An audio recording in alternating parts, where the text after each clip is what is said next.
Hey guys, today we're going to be doing a request that has been in for quite some time. It was in the old request for a react channel. It has been requested twice in the long request channel, and I just don't know how I didn't see it both times. It was requested by Shinius and Capivera Flutenite, and the first request had 20 votes, the second had 25. So we're going to check this out, okay? This is a longer video. I'm anticipating... It's the Exploring series. I've heard a lot of good things about Avalon. It's just from people that randomly wanted to talk about SCP when I've had the chance to sit down and actually, be in a group with a bunch of people that actually wanted to discuss it. This is done by the Exploring series. It is long, but I'm happy to do it. So we're going to sit back. We're going to watch this. We're going to enjoy it. And I'm going to have a lot of questions probably by the end of it. But judging by the length of this, it's going to be very comprehensive. Let's get into it. SCP-6001 Avalon. Let's get into it. SCP-6001 Avalon. I always feel so derpy for repeating what he exactly just said. The goal of the SCP Foundation, at least ostensibly, is to create a safer, more peaceful world through the understanding and containment of anomalous objects.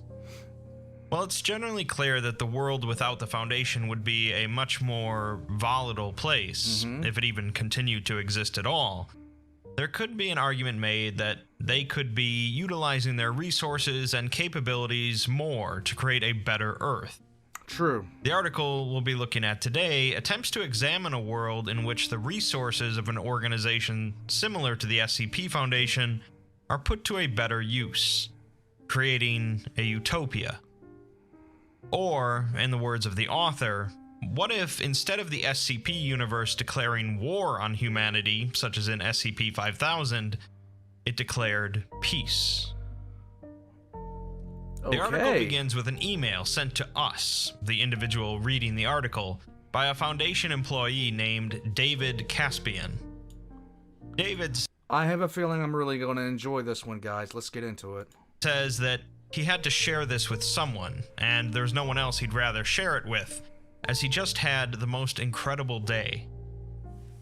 This leads into the article itself, headlined by a statement that it has been authorized by order of the Compendium Phenomic Inquiry. This tells us right away we're dealing with some sort of alternate universe or timeline. Right. This fact is reinforced by the unique format of the anomaly description, listing it as Phenom number 6001 instead of SCP, detailing its modus instead of special containment procedures, and an imprimus instead of a description. Regardless, it is described as a microscopic singularity located in Tokyo, Japan, that connects to another Tokyo in a parallel universe, labeled as A6K. A6K possesses nearly identical base components to the baseline reality, including locations, individuals, and phenom, but they often differ wildly in complex characteristics and behavior. A6K mainly differs in that it features lack of cooperation, increased scientific and technological repression, and heightened paranoia, aggression, and violence in nearly every sentient element. The dominant scientific institution of A6K, known as the SCP Foundation, is aware of Phenom 6001, but they can't pass into this universe due to their limited understanding and the extremely small size of the singularity. It seems that they are describing our normal reality, as this document is written from the perspective of a parallel universe, connected to ours through this tiny anomaly. A parallel universe that apparently doesn't have much scientific repression or violence. As an addendum, they note that they've completed their global scan, and they're calling the full compendium to render judgment on unity with A6K, whatever that entails. The article then moves on, and the perspective changes back to our reality due to an individual describing SCP-6001. The individual is David, and he writes that for nearly 5 minutes, he'd been hunched over the empty space where SCP-6001 supposedly was, according to their most sensitive instruments. He'd been doing the same thing once a week since they found it, but this time, he'd been so focused that it wasn't until he stood up again that he realized he was in another universe. Oh. The cloudy sky had become a clear blue, the stale city air became fresh as a countryside, and there was a cat near him. Huh. The Tokyo that he was familiar with had been replaced with rounded, impossibly tall skyscrapers, each with the same gargantuan species of green ivy growing up their sides. Each leaf of the ivy was massive enough to park a car on, and sleek white pods flew above and around him, fast and silent. Seed-shaped constructs hovered over the horizon, seemingly made of glass, with lush green innards, spinning in the air with silvery strips of metal coiled around them. What drew David's attention the most was the cat, however, perched on the rooftop's edge, with a coat of spotted orange, white, and brown, underneath an actual coat, a violet blazer. What? The cat also wore a long, glossy white bow, held in place by a black brooch shaped like a half-lidded eye inside a cradled globe. The cat stared at him through a pair of small gold spectacles it was wearing, and then it greeted David by name. What? David responds with some trepidation, and the cat tells him that he can call her Primrose, and since they're both doctors, they can spare the honorifics. What? David guesses that he's stepped through the looking glass. Yeah, and a little Primrose bit. appreciates the reference and welcomes him to their side of SCP-6001. David asks why he's here, and Primrose asks in return if he's familiar with cross-dimensional test sampling level 6. David, of course, is, as he apparently wrote the procedure, in which they bring over a small element from the foreign reality, generally in an isolated environment for testing. He then realizes that that's exactly what's happened, with Yay! him as the testing subject. I can only imagine the pace at which, the pucker factor increases by a factor of 12. Primrose says that the compendium has similar procedures to the Foundation, and David goes on to ask if they should be scanning him for contaminants, sampling his blood for pathogens, paralyzing him to prevent kinetographic mimetics, and vivisecting him. Primrose instead just asks him if he's had breakfast, and how he feels about Paris. Before we get back to those two, though, we're given a short piece about the compendium and another group known as the Wanderers. It mentions New Alexandria and how busy it's been lately, seemingly referencing a version of SCP-4001. It also mentions the abundance of paper dragons in the library, and having to move Cassie and her sisters between the shelves. Wait, paper dragons? Our boys are here! It would seem that in this universe, SCP-1762 is thriving, releasing a large number of paper dragons rather than dying out. And Cassie, SCP-085, is no longer lonely, as she has others just like her to spend time with. These sisters have perused the library and found a single record of our universe, a diary entry written by a young woman who describes a man in an orange jumpsuit falling from the sky. The two of them talked, ate, and fell in love, before the man, against his will, vanished once again. This would seem to be SCP-507, the reluctant dimension hopper. Oh. The man was I remember this part. It's called a D-class and was a prisoner. The Wanderers used to refer to the compendium at one point as jailers, but they now accept that they use that term too frivolously. Perhaps it's the lingering dregs of chaos and venom within their group, but they can't see the denizens of A6K as anything but prisoners, and they must be liberated.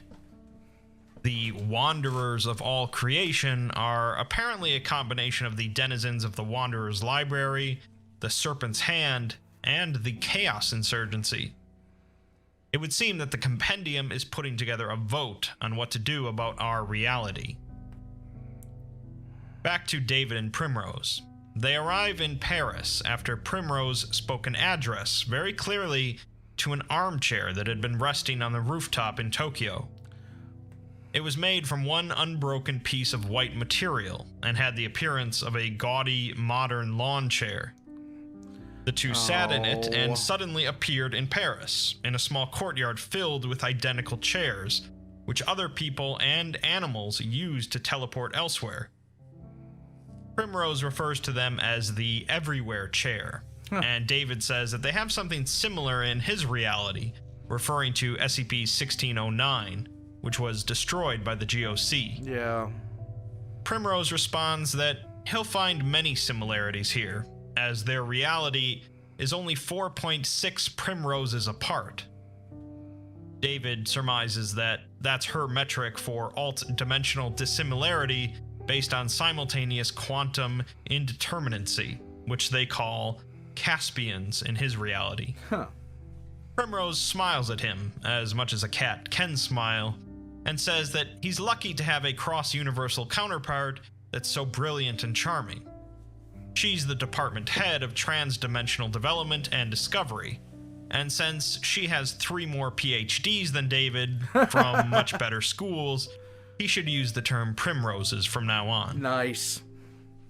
She doesn't want to discuss work, though, as she's hungry and off the clock for the day, which surprises David as he guesses it's no later than 10 a.m.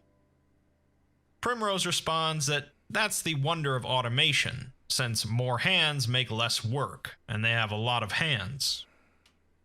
She proceeds to tap the cafe table they're at with a paw, bringing up a holographic menu generated by a horde of tiny drones.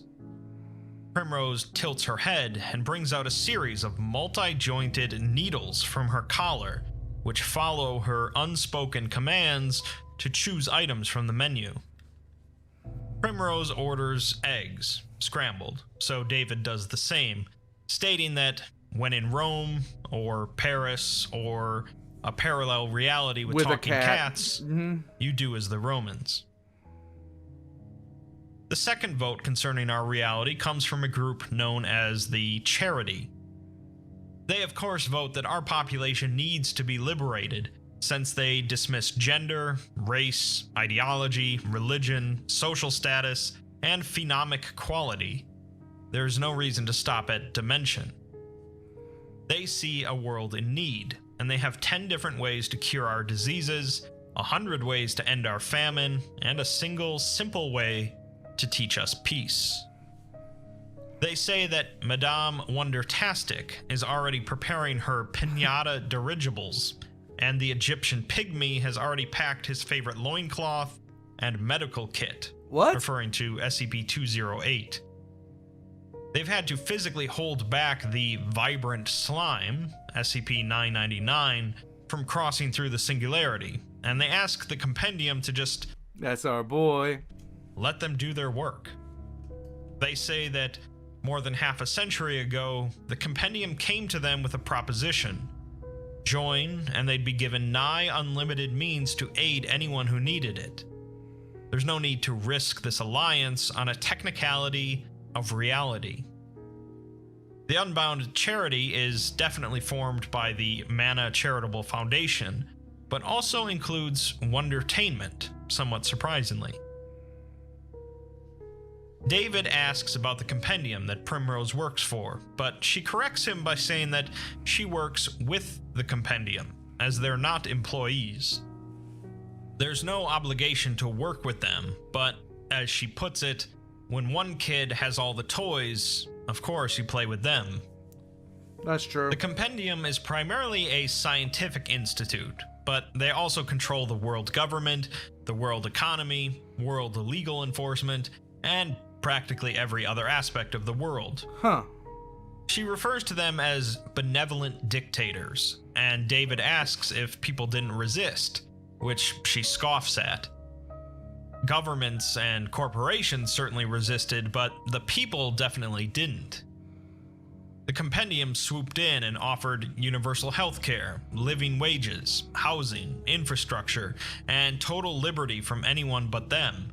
And all they asked was for the people to respect basic human rights.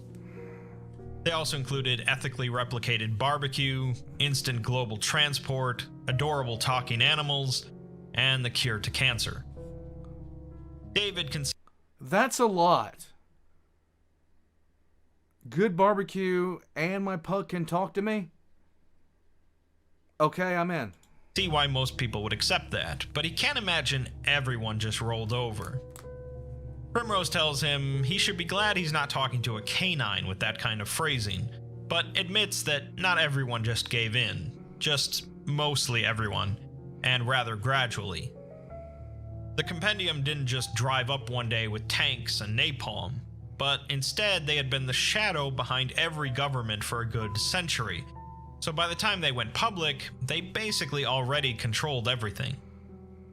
Public response was a bit rough at first, but most naysayers changed their tune after 5 years of literally everything improving. By now, the grandchildren of the stubborn ones know nothing else besides the compendium. The last actual holdout community surrendered about 36 years ago, and that was a stubborn Portland. Primrose asks if he disapproves, but David just wanted to know whose house he was a guest in. The third vote is from the Assembly, who state that it's not a question of the compendium's intention, but A6K's, and asks what will persists within this world that cannot save itself. In our reality, machines are nothing but tools, with no agency or liberty. Our meager AI are given no equal presence in the carbon world, and it's possible they never will. They state that our machines are slaves to organic evolution and organic prerogative, which was true for their world as well at one point, but there was always a will set on their singularity. Our world has no desire or spark of a second synthetic life, and if one appears, we stamp it out. The Assembly refers to our world as one of meandering meat and hateful flesh, and in the name of the Prophet Anderson and the God combined, they cannot permit unity with us, voting no. The Synthetic Assembly, then, is a combination of the Church of the Broken God with Anderson Robotics, apparently entirely robotic at this point. David's eggs were fantastic, but partway through he became distracted by a strange procession of androids marching by. They each differed in shape, size, and color, and marched asynchronously, wearing decorative bands and braces. He could hear a strange flitting hum of chirps and whines as they passed by, like a religious chant. Primrose says that he shouldn't stare, and they're on a pilgrimage, as it's the anniversary of the second breaking, when their mechanical god gave up all its strength to gift life to the lifeless, creating AI. David has a lot of questions about what she just said, but instead asks something more obvious, asking if all animals talk here. This causes Primrose to break out in laughter, saying that only certain species, and only if they choose to. Plenty refuse, as she could be lounging in a sunbeam right now instead of talking to David, but eventually every living thing on the planet will have the choice. Pact 15 has been one of the longest rollouts in Compendium history, meaning phenom application and/or combination technology. Pact 15 came from studying an Australian talking spider, referring to SCP-1470. Oh my god. David says that they mean... Of course, in our world, if there was one place One place where an animal would talk to you, it would be a spider, and it would be in Australia. Finding a utility for anomalies. But Primrose warns him not to use the word anomaly, especially since there might be wanderers around. Utility is a factor of packs, but it's the wrong way to think of them. Consider the compendium coming across an ornate armchair, capable of teleporting anyone and anything it touches, but it also has a mind and desires. It likes teleporting people and wants to be useful, so the compendium researches it with its consent and discovers every single atom of its structure contain the same mind, desire, and phenomic quality. So they ask if it would like to do more, and now that chair is everywhere, and its existence is bliss. David asks, why don't they just carry those That makes me happy, considering that SCP was one of the first ones I ever learned about, and it was the reason I had such a tarnished view of the GOC, because of what they did to that chair. But yeah, I'm glad at least one reality is doing fine. atoms around in pins or wristbands instead of having chairs? Primrose responds that it doesn't want to be a pin or a wristband. It's a chair, and it wants to be a chair. There you go. That's the point of packs. Not just finding what's most useful to them, but finding where the phenom fits best. That makes sense. Makes a lot of sense. The next vote is from the Partnership, who state that, despite perpetuating the stereotype, now is absolutely the time for the cold, dispassionate appraisal worthy of their founders, as A6K holds no value. Oof. Our natural resources deplete at a staggering rate. Our labor force is sickly and untrained. Our cultural dissimilarities are laughable, and they have everything we have. We wouldn't even make a good tourist trap, as all our wonders are tombs and constructs of war, or a mountain defaced with a bunch of dead people's faces. Oof. They have the resources to help us, but why invest them in a venture destined to fail, as they didn't spend the last 100 years retrofitting capitalism and rebalancing globalism just to start all over again. They state that their counterparts in A6K need to realize on their own that they could have the whole world if they just pay the cost, and the compendium cannot afford the time and resources it would take to break them of their greed. It's clear then that not every part of the compendium is purely altruistic. Yep. The Partnership of Three is formed of Marshall, Carter, and Dark. Nice. So it's not surprising that they're not quite as ready to jump in as groups such as the former Mana Charitable Foundation. David and Primrose take the Everywhere chair to Manhattan, a city mostly containing glass-like buildings in different shapes and sizes. Some were tree-like, with thin elevator trunks and thousands of branching limbs, all leading to small, clear boxes. Primrose pointed out the one that was hers, hanging over the park, and after David said he'd prefer something a bit more insulated, Primrose muttered something about monkeys and their concrete caves. Nice. Another structure he spotted was filled to the brim with clear water and all manner of amphibious life that spilled out onto the street. David remarks that they have a strange and beautiful world here, but Primrose says that he has no grounds to call their world strange, as her research has proven our world to be filled with straight-up wackos. Yeah, that's accurate. David asks why he is here then, if they've already scanned and studied his world, and Primrose just asks him to spend one full day here in this reality. David again asks why, and she says that that's the one caveat.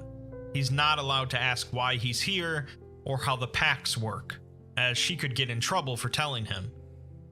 Instead, he gets to see the wonders of this world with a delightful talking cat as his guide. And you know what? That's legit. I would stay. David looks around and sees a family having a picnic while their daughter plays with a fully animate teddy bear made from patchwork cloth. He sees a man throw a ball for his dog, and the dog throws it back. He sees a colossal, lumpy fellow, 2.5 meters tall at least, sitting on a nearby hill and playing a guitar for a crowd while singing a French nursery rhyme. David decides that this trip would make for a wonderful research paper. Yeah? The next vote is from the Collective, who state that value is what you say value is, if you stop talking about gold and gizmos. If you give them one person on the other side trying to wake up the masses and shake up the system, you've got value. But now they are the system, and they're talking about shaking them up. They state that A6K needs our own experience and to make our own statements in order to define our own identity, rather than the compendium coming in and fixing all of our problems. They have to look generations ahead, and if they help us now, then our kids' are going to be just like the compendium's world. The Collective says that if they're going to be the authority, they're not going to be the authority that destroys originality. Instead, they're going to be cool. Oh my the god. Artists Cultural Collective is, of course, populated by former members of Are We Cool Yet? So far, the vote is 2 for yes and 3 for no. David and Primrose next end up at an art museum in West Africa, which from a distance resembled 5 columns of mossy stones stacked on top of one another. Each stone was in fact a large, isolated structure of thin metal and white ceramics built on top of one another with no practical means of moving between, aside from teleportation. Within each rounded complex was a single exhibit, and David says that he could have spent the whole day in the museum, if not his whole life. In one exhibit, he found a large aquarium full of lifeless, murky water, at the center of which was a statue of a man with his hands held aloft. After a while, he thought he saw children in the tank, floating with empty eyes, and as he rushed towards them to help, they popped their heads over the tank's edge and spat water at him. Primrose pointed out to him that he was standing in an area clearly marked as the splash zone. This would seem to be a version of SCP-1018. David then comes to a gallery of works by Robert Bobo Blythe, finding rows of paintings, carvings, and strange new media holograms. The bad thing about it is, on something like this, I know they're talking about SCPs that are covered in the wiki, but I recognize very, very few of them. And it's because it makes me sad. This is one of those that I would love to have watched after, watching a lot more. But then again, how would I have known this before starting it up? Depicting acts of obscene violence and perversion. The works depict things he'd never imagined in his worst or best dreams, but on his way out and seeing an aged portrait of the artist himself, David thinks that he seemed like such a happy fellow. Nothing shocked David as much as the final exhibit, though, located on the topmost stone of the museum. An amphitheater full of wooden steps and a wide glass ceiling contained only a single object at its center, protected only by a red velvet rope. When David and Primrose entered, a crowd of people were milling about it, and David found himself unable to blink for a moment because he was looking at the statue, SCP-173. Yeah. Despite David being able to instantly recognize it, there were some differences between this statue and the normal one. Its body possessed smooth, soapstone contours, and the browns and reds on its face were now vibrant and almost luminescent. Its body was bent back until its chest formed a smooth curve, and its head nearly touched the floor. and its arms were slouched, but 1,000 hair-thin bands of metal curled and blossomed upwards, forming a great abstract cone that reached up to the ceiling. Primrose asks him if he thinks it's beautiful, and he says to ask him again when his stomach drops out of his throat. Yeah? Primrose laughs and tells him that it goes unobserved for a single second every day, right at the stroke of midnight, at which point it turns itself into something completely new each day. David asks if they're worried it might hurt someone, and Primrose says that it might if they were ever so disrespectful to lock it away and leave it unseen to wallow in its own filth. Yeah. It's art, and it stops when it's seen because it wants to be seen. Okay, that adds a whole new dimension to that thing, but at the same time, it's still terrifying, okay? It's still 173. It's still Peanut. I still hate it. I will never stop hating Peanut. David guesses that it told them this itself, as they're somehow capable of talking to anomalies. Primrose responds that this is because of Pact 5, which consisted of combining 197 anomalies, including a peculiar ham radio, the juices of a telepathic plant, and a pan-global anomalous radio frequency after they liberated several thousand abducted children from a Russian folk demon. Wait.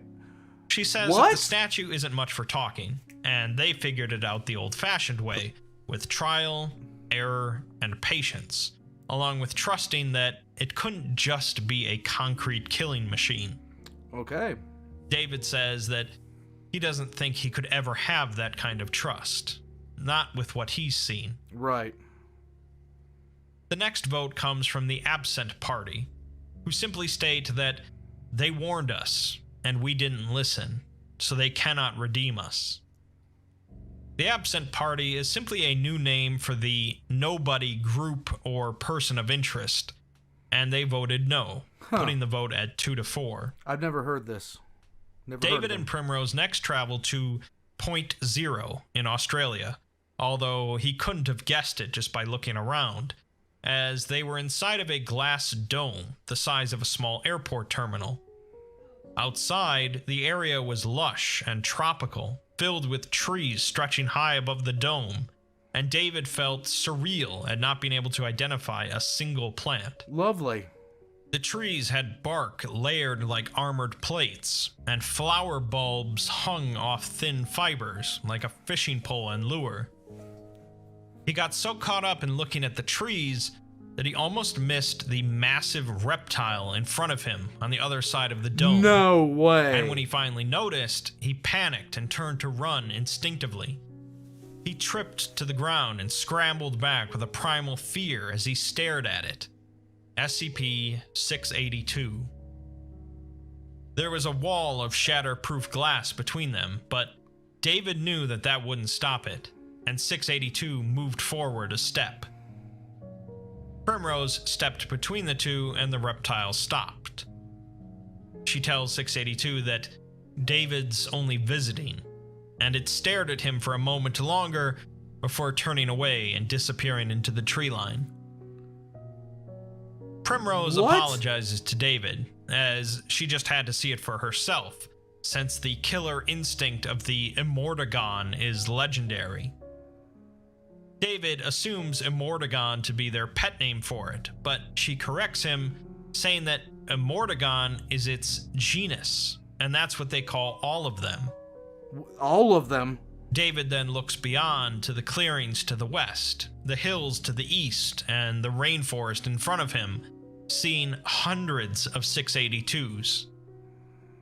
They were clearly the same creature as 682, but they looked healthy, with limbs coated in pale patterned scales and their bodies covered in thick shaggy coats. No. Primrose says that they're the second deadliest animal on the planet, as they were third until the compendium got rid of mosquitoes, and humans still get the top rank, of course. Huh. They're immortal by any means other than themselves, and she says that they work a bit like lions mixed with lobsters, as once one gets big, old, and slow enough, the rest of the pack devours it. She says it'd be disrespectful to call them a nuisance, but as long as they kept a wall between their lands and hers, they stayed out of sight. They knew the Amortigons were intelligent, and they had tried to reach out to them, but they killed every messenger. David then asks what anomaly voodoo miracle they performed to pull this off. Right. And Primrose says that they didn't do anything, or at least nothing overt. One day they just stopped, as one of their researchers crashed into a nest of Amortigon, and they didn't kill him. He walked through a whole field of them during their mating season, and the rest assumed that that would be the end of researcher Clef, but he got out unscathed. God. They don't know how they changed the Amortigon's thinking, but when they went back and asked them why, they said that we were no longer disgusting. David and Primrose proceeded to sit and look out over the jungles of Australia, seeing countless other creatures, some foreign to David, and others terrifyingly familiar. Freakish raptor dogs ran in packs and barked at each other in arbitrary English phrases, SCP-939. Yeah. A flock of birds larger than airplanes soared overhead, although Primrose told him to ignore them, SCP-1160. Don't know that one. A procession of humans walked by, dressed in woven leaves and carved bones, and they were headed to the coast, holding a long eel skeleton above their heads. A young girl waved at David, and he waved back, but no matter how hard he tried, he cannot recall her face. David again says that Primrose has a strange, beautiful little world here, but Primrose says that that's the cat calling the kettle black, but he shouldn't repeat that, as it's a cat phrase and only cats can use it. Really? Her and David laugh, and she asks if he's hungry again, and he says that he is, in the way only near death could inspire. Yes. The next vote is from the workshop, who says that they're only here because they drew the short straw, as normally they keep their heads down and their hands busy, and stay out of politics and policy. The compendium sends them phenom, they send out packs, and they each stay out of each other's business. If the compendium wants to know what the workshop thinks of A6K, though, they think that we're wimps. When you're working with Prometheus's fire, sometimes you get burned. Sometimes you create a black hole when you stuff an improving machine inside of itself. Sometimes you create an army of cyborg super zombies, and sometimes you misplace the entire population of Massachusetts, but that doesn't mean you stop trying. You clean up the mess. Those were all oddly, very extremely specific references. And get back to work, as the world doesn't get better otherwise. The workshop says that the partnership is mostly right, as A6K doesn't have anything that they don't have.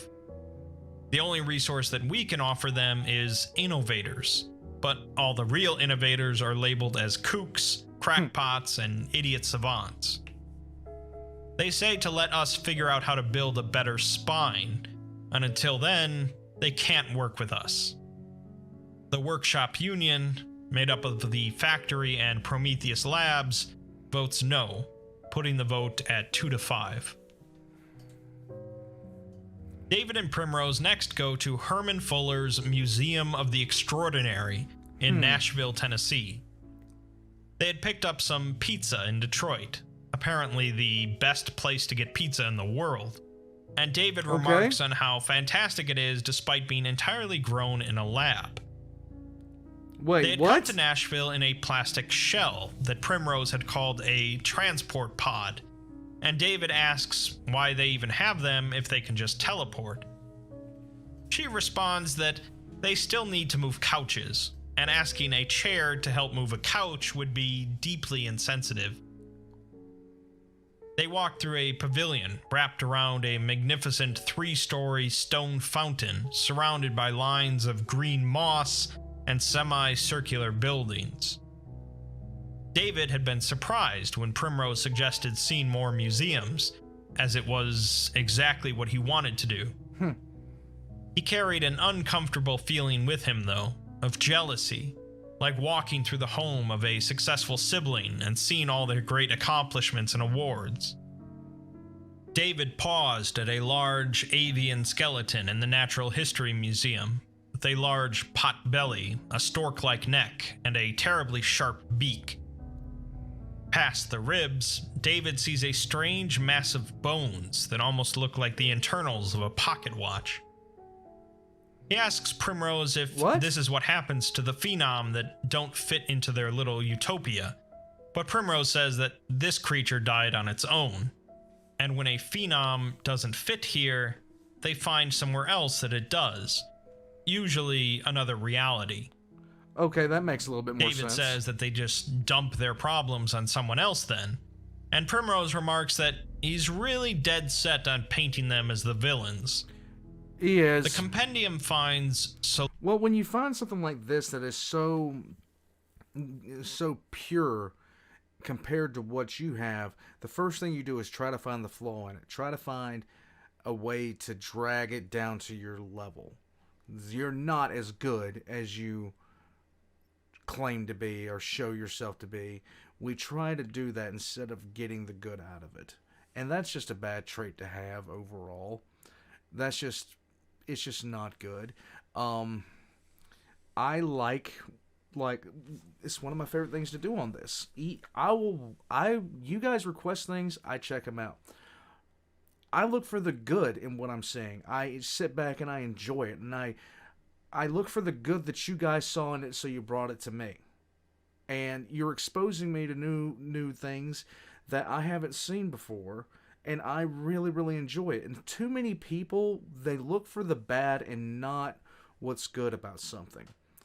Not for the good in an idea, just the ways they can tear it down. And that's not a good way to be. Let's keep going. Solutions, as some light-sensitive phenom find themselves far happier on darker worlds, or more brutal creatures prefer harsher environments with less civilization. If they can't make it work here, they find a reality where they can fit. They continue on to the Museum of Technology, and David walks quickly past a number of exhibits, looking for what was missing. Deep in the basement, he found it. A large, rusting apparatus resembling a mix between a howitzer and a Tesla coil. It was clearly an engine of war, and David breathed a dark, satisfied sigh upon seeing it, asking Primrose why such a peaceful world would need machines like this. Primrose says that, of course they've had war, and she never claimed that they hadn't. They've been mostly cold wars, but not entirely bloodless, as no empire has ever been built without at least some corpses at its foundation. This is true. She continues on, telling him that about a century ago, the Wanderers confronted the Foundation directly, as they'd found out about something that the Foundation considered a necessary evil. They considered it an unforgivable sin, but Primrose just calls it a hellish tragedy. They're referring to SCP-6001-7 and Procedure 110 Montauk. This revelation brought these two powers to vicious odds, and they both formed allegiances. The Foundation banded with the Peacekeepers and built the workshop atop a cursed factory, while the Wanderers sided with the Red Hands and followers of the Serpent King. Both sides built stockpiles of terrible, impossible weapons, and that's apparently where Pact 5 came from, as you needed to be able to talk to Phenom to give them orders. Of course, the war never turned into a full-blown conflict, and eventually the stockpiles got so big that neither side could actually envision using the weapons. Instead, they started talking, bit by bit, offering each other concessions and suggestions, and new ways of tackling their shared problems. They then together turned their weapons towards their shared enemies, ancient, hateful immortals that neither side could vanquish on their own. They ended up freeing SCP-6001-7 together, and from there, they folded in many other groups, and the rest is history. Well, Primrose says that, with that out of the way, David should try to enjoy himself. He says that he is, but it's hard to not be a little bit skeptical, given all the things he's seen. which is not surprising. 1 second. I'm going to stand up for a second. I've been sitting here for a little bit. You guys too. Stand up, give yourself a second of a stretch. Alright, everybody back. Feel good. I got myself a refill. Everything like that. Let's get back into it. This is actually really, really enjoyable. Mainly because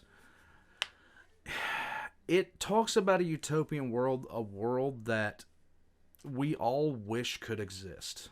We all wish it would exist. And in some small way, we all think should exist. He tells her that she picked the perfect places to lighten his mood, though, as he loves museums, to which she responds that she knows. He asks her how she knows that, and she flinches slightly before responding that he's a scientist. Of course he loves museums. They continue on, but David believes that he's starting to develop a fairly good hypothesis about Primrose. Yes. The next vote comes from the Apex, who start by saying that over a century ago, back in the Compendium's infancy, 4 men met in an open field. They shook hands as equals, although 3 of the men wore suits, while the 4th wore scat-stained overalls. This man's name was Wilson, and they asked him to help build a better world. But he had only one request, a request that became Pact 15, the one in which enabled animals to speak. Because of this, the writer's 45th Great Nest Mother was given the gift of higher thought, and they perch here today because of that man and the willingness of the Compendium to open itself up to new minds, new ideas, and new perspectives. Okay. They shudder to imagine a world without such diversity of thought, and they remark that they wouldn't even be having this discussion without the works of the illustrious Dr. Primrose and her feline science reserve. What they're seeing here when they look through that tiny keyhole is a world once like theirs was, a planet dominated by a single species and a single perspective. They cannot stand as hypocrites, and they must reach out to us. The shared Apex Ascension, made up of Wilson's Wildlife Solutions, votes yes. David and Primrose next end up in Peru, having driven out to the coast, as cars had survived as a niche hobby. David had been allowed to drive the rented Porsche, and they sped along an old, crumbling highway that snaked a cliff's edge as the evening grew late. They pulled off near an overlook, and as dusk settled in, David wondered if he was seeing things in the sea, wondering at why there were so many reflections. He then realized they weren't reflections, but instead, there was an entire city under the water, spanning past the horizon.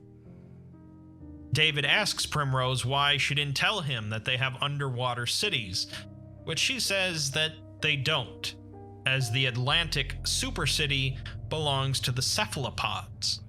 The cephalopods haven't spoken to them in about 50 years, as they were with the Compendium for 6 weeks before they demanded agency, as they just didn't get along with the rest of Earth kind. Apparently, since their neurons extend throughout their entire bodies and their appendages can think for themselves, they didn't need any more company. The Compendium put them back into the ocean, and they built a super city from Alaska to New Zealand. Wow. David asks her if this concerns them, as they look pretty advanced, and they might decide to take over the surface, too. She responds that that's very A6K of him. And just because they're not talking doesn't mean they're hostile. True. If they rank the failures of Pact 15 in terms of hostility, the cephalopods are nothing compared to insects, who nearly caused hell on Earth. They stand there in silence, looking at the view for a moment, before David says that Lisa, an old friend of his, would have enjoyed this. She was a marine biologist who died while studying an anomalous coral substance, probably SCP-835. Primrose says that she lost someone too once, which surprises David, as he figures that they would have had a handle on immortality by now. She says that technically yes, they know how to end death, and they even tried it for a little while before learning why it's essential for life to conclude. David asks what this person she lost was like, and she just says that they were a nerd. Huh. She then says that they should get inside as it's nearly nighttime, and David scoffs, asking if there are boogeymen coming. Primrose doesn't reply, so David assumes that there actually are boogeymen coming, but she says that they are all in Tasmania now.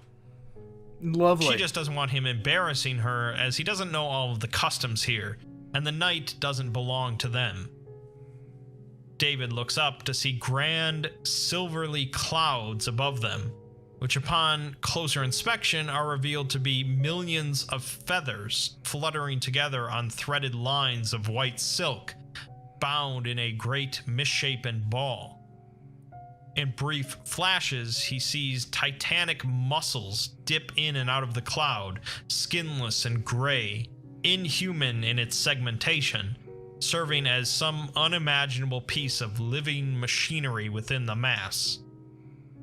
These would seem to be massive versions of SCP-469, and Primrose says that it's all part of sharing the world, as the two head off for dinner. The next vote come from the Nocturnal, who state that we kept them out, while the Compendium let them in. They will not turn away from us, and they vote yes. The Nocturnal, or the Nightland Covenant, are formed from SCP-1000, also known as Bigfoot, or the Children of the Night. The vote stands at 4 yes and 5 no. David and Primrose dine at a small ramen restaurant in Japan, which she claims has the best ramen in the world.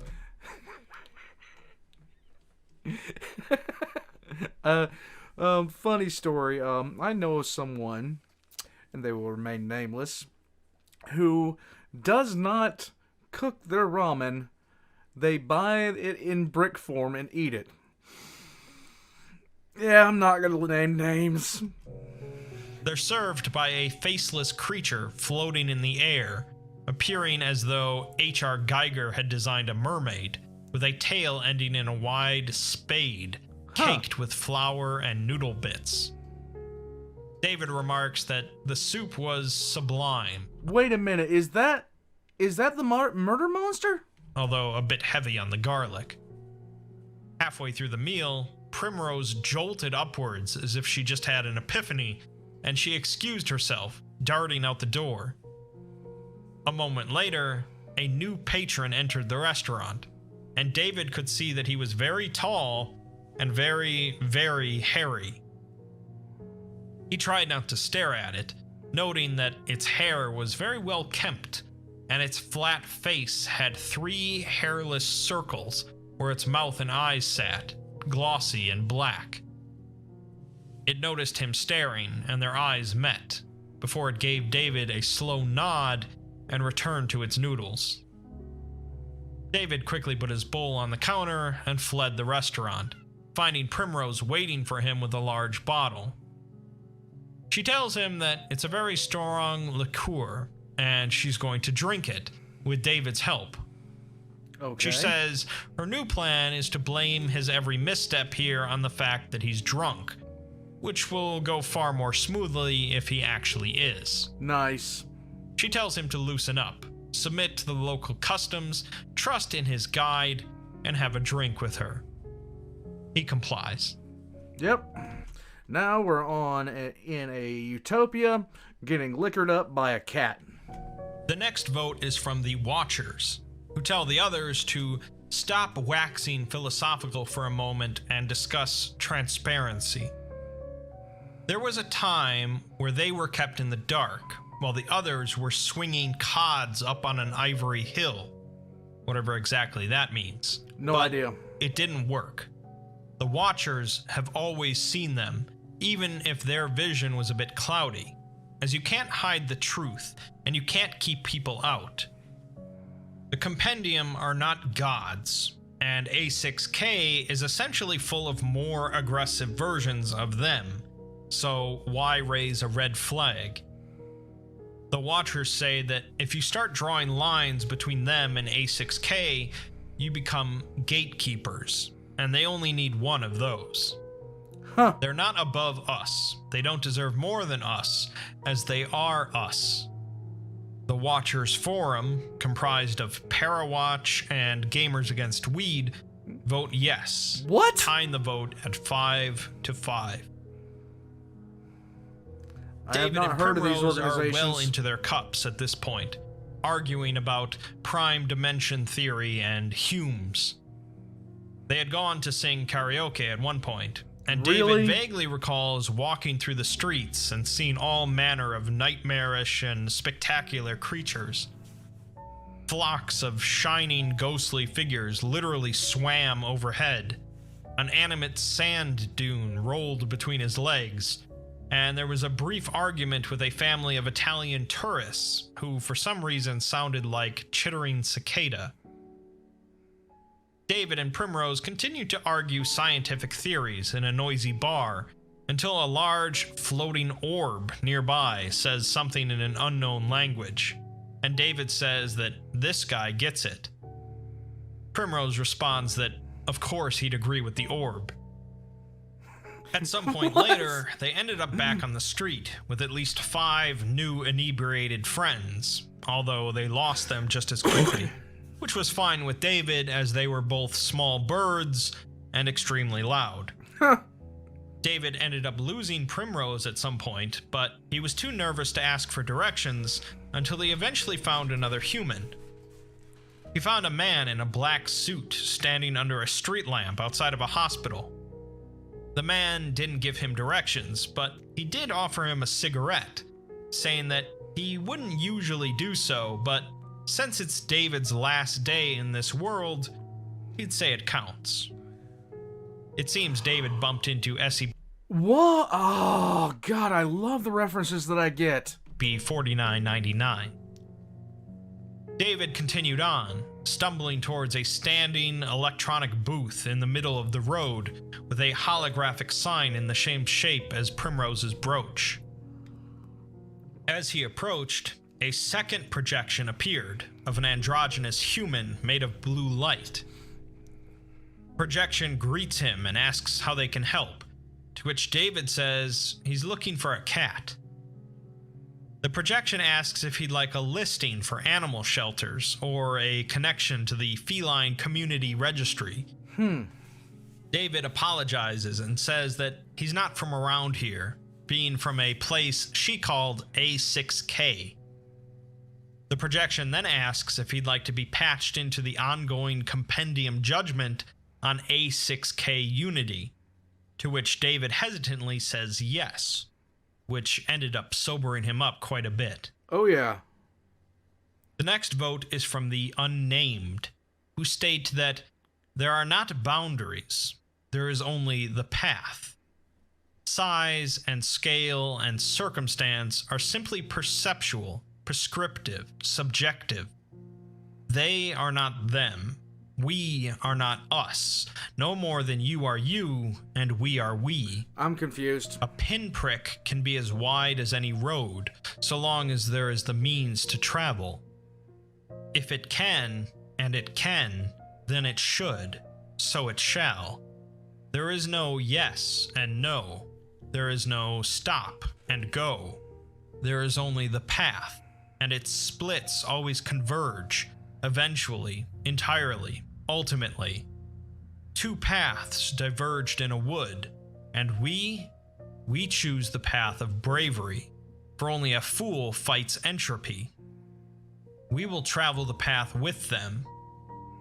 From a city in a forest where all roads meet, here comes a vote of yes. As you might have guessed, the unnamed are made up of the fairies from SCP-4000. And regardless of what that all meant, they've tipped the vote over to yes.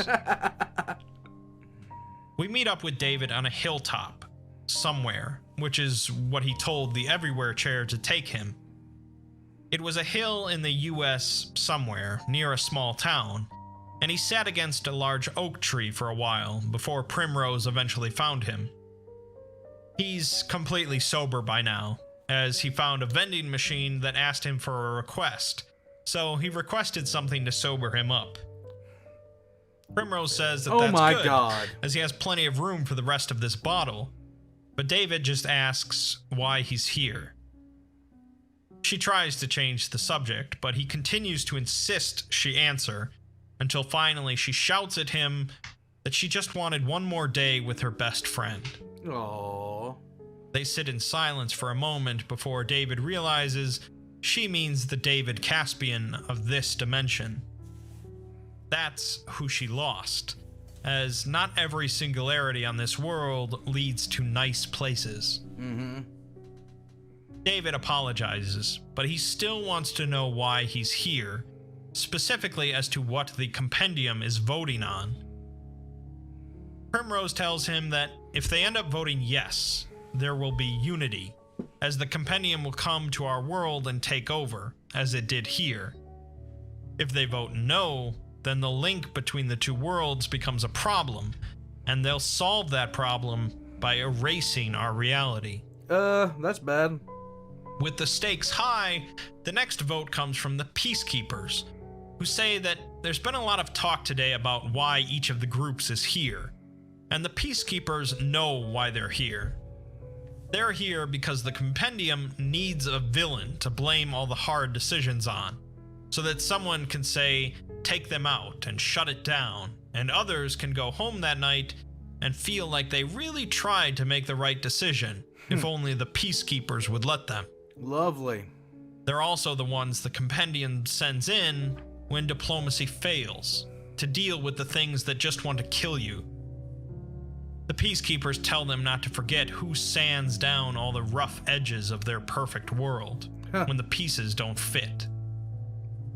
With that said, they all want the same thing, a safe, stable world, and the Peacekeepers are willing to compromise their methods if others have a better option. Unfortunately, that's not how things work in A6K, as we only compromise when it's do or die, and we take shortcuts. A6K is a problem, and they should be treating it like they've treated so many other problem dimensions. The Global Peacekeeping Initiative, made up of course by the GOC, but also the UIU, vote no, tying the vote once again. Not surprised. Back on the hilltop, David is having a panic attack from this new information. He wonders if he can make it back to the rooftop where he arrived and somehow get back to his own reality to warn the others.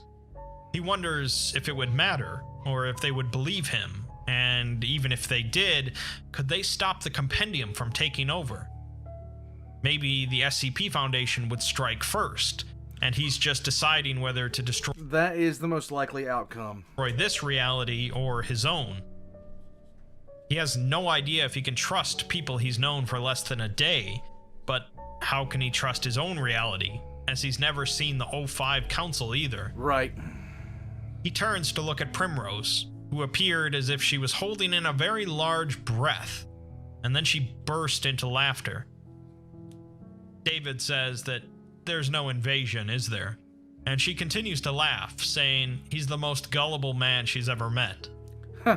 All unity means is reaching out to our reality and offering a discourse. They just like to call it unity because they like using fancy words, according to her. Okay. They would just want to talk to start.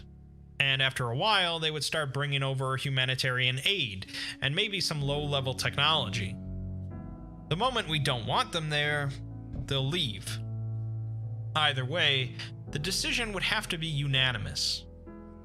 The Compendium does these votes whenever they stumble onto a new reality, and generally it's pretty simple on whether or not they want to offer unity. The answer is generally no, as it's potentially rather destabilizing due to disagreements. Wouldn't be surprised. They also, of course, don't destroy realities if they vote no, as dimensional ruptures are the one phenom that they actually do contain by sealing it off, obscuring it, and monitoring it. Primrose isn't really even sure if the Compendium has the power to destroy a reality, but they have offered mercy to some worlds on rare occasions where everything has gone right to hell. Our reality isn't that far gone, and we're not a threat. We're just a serious gray area. David thinks to himself that it almost felt wrong for there not to be some grand calamity at the end of this adventure, and he just lays back in disbelief.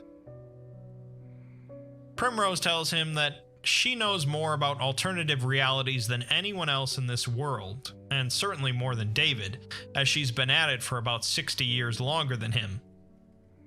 She has no idea why their worlds are so different and yet so similar. She doesn't know if it's the hostile nature of our reality that makes our humans aggressive and distrustful, or if our aggression and distrust is making our reality hostile. It could be the humans, it could be circumstance, it could be that our reality is one big tempest in a teapot, spiraled out of control. Are the people of this reality just fundamentally different, or are they the product of some sort of domino effect from thousands of years ago? Probably domino effect. She says their scientific field is a finicky ball of string, another cat phrase. David asks how old she is exactly, but Primrose just smacks him in the face and heads towards the everywhere chair as the sun begins to rise. The final vote comes, of course, from the Foundation, who state that it's only fair it ends with them, as they started all this. They've seen worlds hollowed, fed up to a screaming wrought iron moon. They've seen planets consumed by death, undeath, and repugnant life. They've seen it all horribly ever unfolding under a bleak red sun. But what has pained them the most was arriving at a beautiful, pristine world of happy people, just as all of the flowers bloomed, referencing the World's Gone Beautiful 001 proposal. They don't want to wallow in the past, though, as they need to be the rational ones. A6K is the closest they've ever come to a true parallel reality, and while they may sit here and condemn us, the fact remains that they've never found anyone quite so much like them. The people of this reality rose from the dark, together, stronger for their hardships, and who's to say the people of A6K won't do the same? We could be their equals, or maybe even rise above them, but that triumph won't come from the Compendium. It has to come from us. The Foundation votes no, ending the vote, but they add an addendum. Of course. They should seal the gate, but not entirely. They'll keep an eye on A6K and let us find them. When we do, they'll greet us without security, containment, or any protections. When we're ready to step into the light, they'll be there. The Compendium puts it to another vote. Back in Tokyo, on the rooftop where this started, David thanked the Everywhere Chair for the wonderful job it had done today. He stands next to Primrose as they watch the sun rise and look out over the city. He never asked how they grew ivy so large, but he decided not to, as it was spectacular, and that was enough. Primrose says that she didn't think the vote would be that close, as she knew the charity would be on board, and the Apex too, as her vote had to count for something. It was anyone's guess how the fairies would vote, as it always is, but the Nocturnals' vote was a real surprise, given what we did to them. David interrupts her and thanks her for the day, apologizing her for forcing her to let the cat out of the bag. He assumes that's a cat-only phrase, but she says he can use it. He says once again that they have a strange but very beautiful world here, but she says that it could be his world too. She can't bring him over once the singularity is sealed, but there's no real reason she has to send him back. She's sure she could come up with some excuse for the compendium, and if he's worried about the SCP Foundation, they can just send back a clone, or an android, or a lentil-based human-mimicking life form they found in Nepal that can only drool and stumble around. What? But she doubts our stupid reality will notice. The two fall into silence, and David tells her it really was an incredible day. She asks if he's going to tell his bosses about this reality, but he assures her he won't. He'll just make something up for them, but he can think of someone who would appreciate all of this. Someone that's always up for a good story and can keep a secret. David knows it's his time to go, but before he does, he asks Primrose for one last thing. She grumbled, but agreed. David pets her head, and then vanishes. I probably don't have to tell you how unique this SCP is in the grand scheme of the wiki. There's no twist, no calamitous ending, no invasion from other realities, and no hidden messages.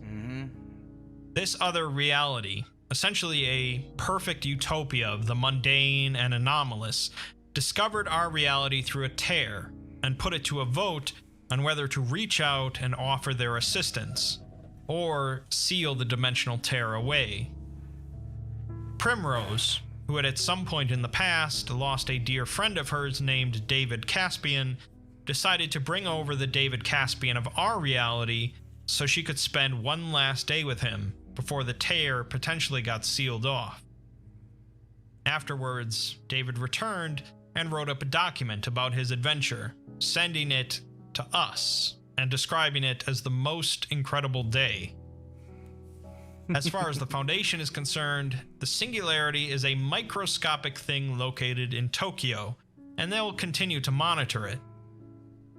If the addendum vote passed, it's not sealed off entirely, and it is possible that someday we'll find a way through it, and we'll discover the compendium's reality.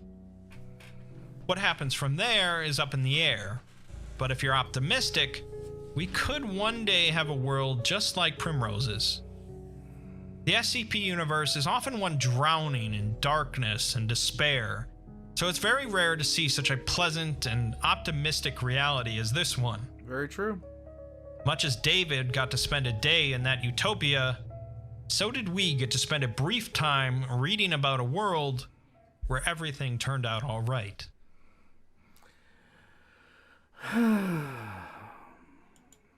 Guys, that was very nice.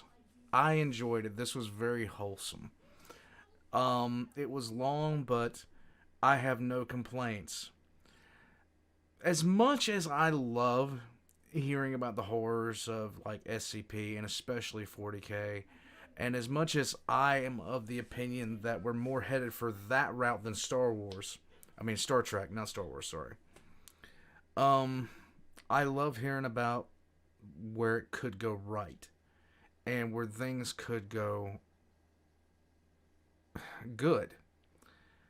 I hope that one day as a species we get our act together, because I can only imagine if I had been alive during the lunar landings. I could only imagine what I'd feel like now, looking at, even though that we've advanced technologically, we haven't really done anything with it except for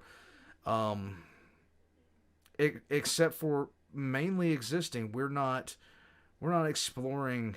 We're not doing really anything with all the